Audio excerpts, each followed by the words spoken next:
الحمدللہ رب العالمین والصلاة والسلام علی سید الانبیاء والمرسلین اما بعد فاعوذ باللہ من الشیطان الرجیم بسم اللہ الرحمن الرحیم۔ میرے محترم اور پیارے اسلامی بھائیوں، ایک حدیث پاک سننے کی سعادت حاصل کرتے ہیں۔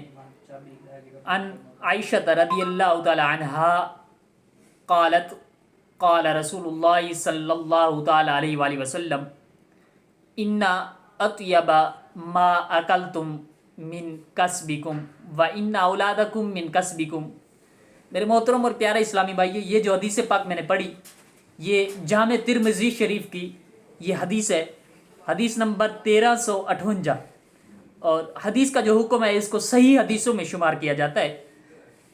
میرے محترم اور پیارے اسلامی بھائیو، اما عائشہ صدیقہ طیبہ طاہرہ مطہرہ رضی اللہ تعالی عنہا ارشاد فرماتی ہیں کہ حضور صلی اللہ تعالی علیہ وآلہ وسلم کا ارشاد گرامی ہے۔ حضور نے ارشاد فرمایا کہ پاکیزہ ترین مال وہ ہے جو تم کماتے ہو، پاکیزہ ترین مال وہ جو تم کھاتے ہو اپنی کمائی میں سے، جو تم کما کر کھاتے ہو وہ پاکیزہ ترین مال ہے، اور وہ مال جو تمہاری اولاد کا مال ہے وہ بھی پاکیزہ ترین مال میں سے ہے۔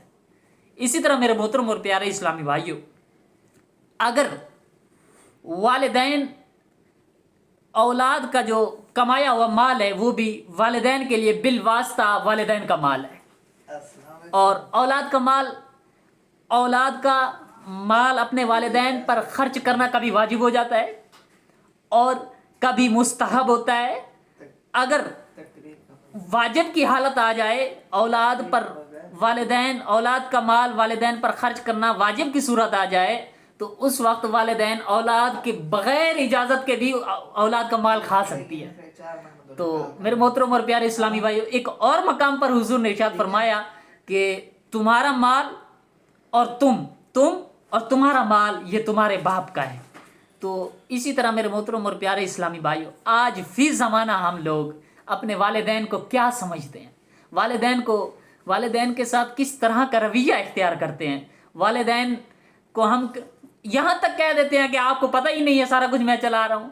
حقیقت میں یہ سارا کچھ والدین ہی کے ذریعے ہم کر رہے ہوتے ہیں، اور ان کے صدقے سے ہی ہم اسی مقام پر پہنچتے ہیں کہ ہم ایک وقت آتا ہے اور اپنے والدین کی خدمت کے لیے حاضر ہو جاتے ہیں۔ اللہ پاک سے دعا ہے کہ اللہ تعالی ہمیں اپنے والدین کی خدمت کرنے کی توفیق عطا فرمائے۔